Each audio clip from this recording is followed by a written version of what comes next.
Hello folks, welcome to OTD, also known as On The Deck, where you can get all the sports you need in 10 minutes. My name is Adam Orduna, this is my mom, Gina. He is the journalist. She's the enthusiast. Oh, I am super enthusiastic to talk about LeBron James. That's called sarcasm, but I was about to say, I'm actually not, I wish we could get a break a little bit from the NBA. We keep trying. But there just isn't any chance of it. I think I went back and watched your shows. I went back like, I don't know, 2 months ago, and we're like, this is it. This is the last NBA show. Yes. No. Yeah, no, not so much. Or a month ago, I guess. Yeah, once the finals ended, we were kind of hopeful that we could kind of just walk away from the NBA for a little bit, but it just continues to keep showing up on the top lines, on the headlines. You've had the NBA draft, you've had the NBA Summer League, you've also had all the antics with the trades and things like that. And so, balls, you got, Lonzo and LeVar Ball, all those guys with all their stuff. It's just been drama, drama, drama, and that's really been the entire NBA season, at least this last year. And I know you're calling it the NBA. I call it the NDA, the National Drama Association. Yes, you have definitely called it that. National Drama. I've never seen grown men act so childish. Yes, it is very childish. My goodness. We're talking about Kyrie and LeBron James. This is, for the most part, breaking news.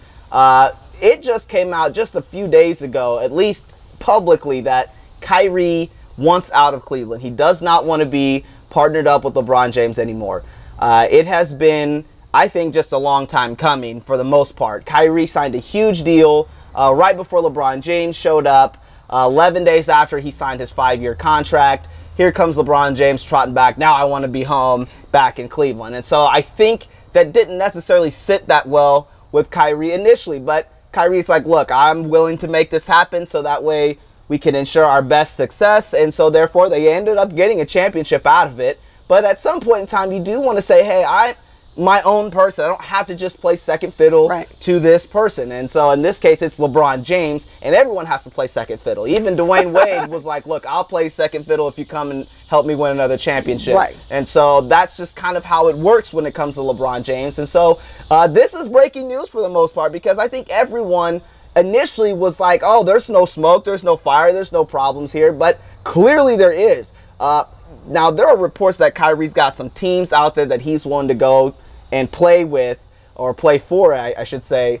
What are some of those teams, and what are your thoughts about all this stuff? Well, I believe in the West, he's looking at, he put on his wish list San Antonio and the Timberwolves. Yes. And then the East, it was the Knicks and the Heat. Right. And so those are 4 teams. Here's the thing, he does not have a no trade clause, which means he has no power there. Like you said, he signed that 5-year contract.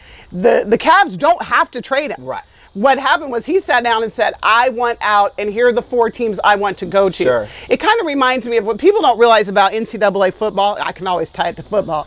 Is that once a kid signs a scholarship with the team, if the kid wants to leave the team, or even if the team kicks him off, they still own him. They have to release you to teams. They can either give you a full release, you can go anywhere, or they can give you a list of teams that you can go to. And very often they'll say, tell us where you want to go, and they can approve whether you go there or not. These are unpaid college students in football. The same thing is true of paid people. He's under contract. The Cavs don't have to let him go to the Knicks, the Wolves, the Heat, anybody. The Spurs, no one. They can just say, guess what? We own you. Yeah. You signed those 5 years. You got 2 more to left. You got to stay here. Right. So I feel bad for Kyrie. Yeah. Honestly. Now, was this a surprise to you? Were you shocked by this? How were your initial thoughts when this broke the other day on Monday? Well, and I'm going to use your words. Yeah. I was.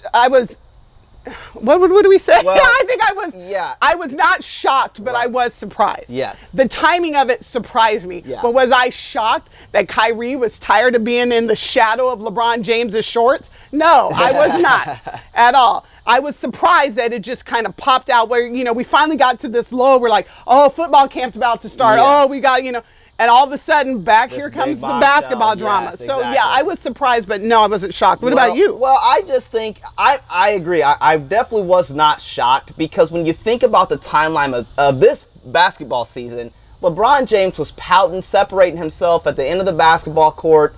He was calling out his teammates every 2 seconds. He was complaining about his upper management, about how they're not spending enough money when they're overpaying. They have the highest cap, whatever. They're basically overpaying everybody.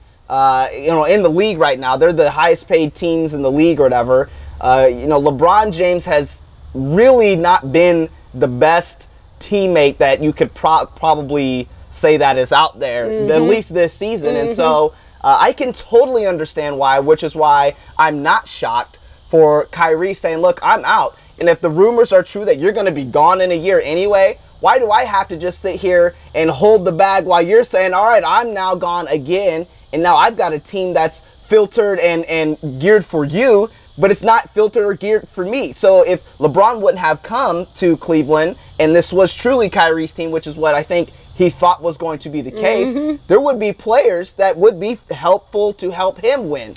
And it's a style thing. And back to what you were saying about the stuff LeBron was saying, one of the big things he went out, big, long press conference, we're top heavy. Right. Well, who's on the top with you? Exactly. If I'm sitting up there and I'm one of the people on the top with you, it's like, why are we too heavy? What, I can't carry the load? Especially if I'm Kyrie and you lost the finals when I was injured.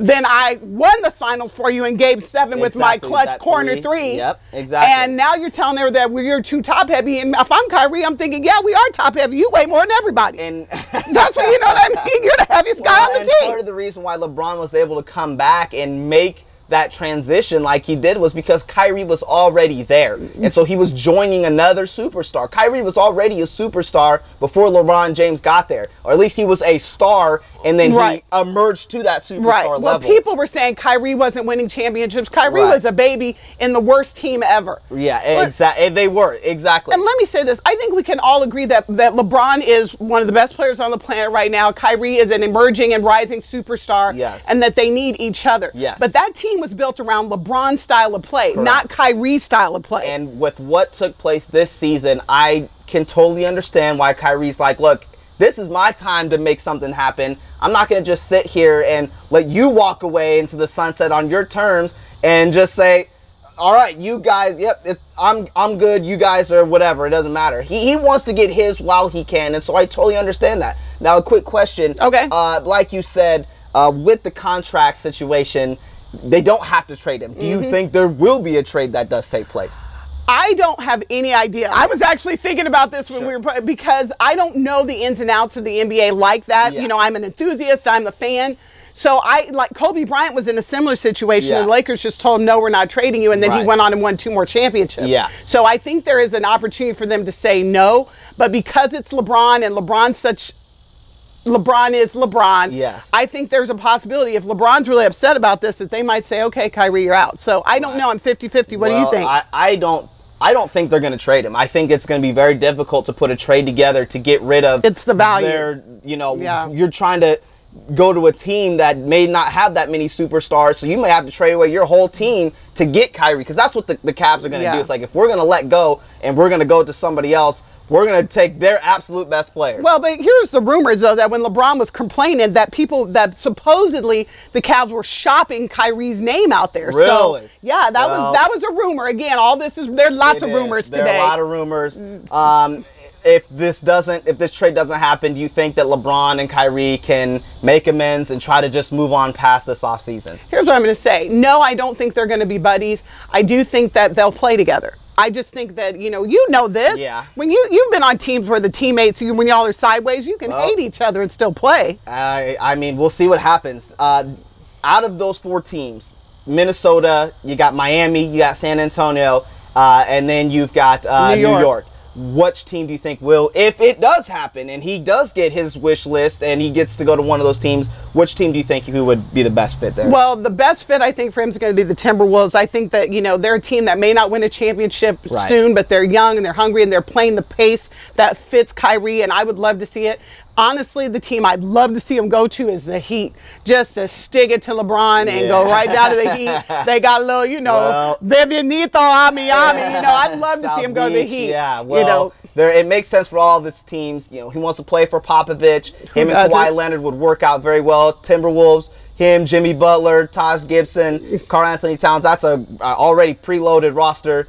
New York, he's from that area. He would love to kind of go back home, even though they're not really a championship contender. If Porzingis is still there, that could really put some fans back in the seat. The problem is that you're going to have to trade a Porzingis or a Karl Anthony Towns to get him. Right. So, but the Heat, his agent is down there in Miami, so he trains in Miami quite a bit. So he would love to go down there. Well, and, supposedly LeBron James does want to kick his butt, but then he doesn't want to kick his butt. Right. LeBron is mad, and LeBron isn't exactly. mad. There's Too much yep, so yep. much drama. Yickety, yickety, yeah, yickety, exactly. yickety, It's going to going continue to turn up and heat up. And speaking of it being heat, it's heat. It's hot. I'm overheating right now, so we got to go inside as our iPad is overheating. Oh, the music overheating. We have That's no okay. closing music, but we want to say we appreciate your time. Subscribe to our YouTube channel. Type in my name, Adam Orduna, and like our Facebook page. Type in OTD. We want to say we appreciate your time, folks, and we'll continue to bring you the drama. The NDA.